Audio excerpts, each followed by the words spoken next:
Today, measuring stations in Dharavi, the largest slum in Mumbai, have detected critical climate values on 47 days a year.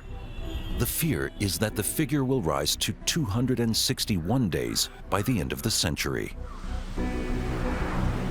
But the humidity is not the only danger threatening life in the city.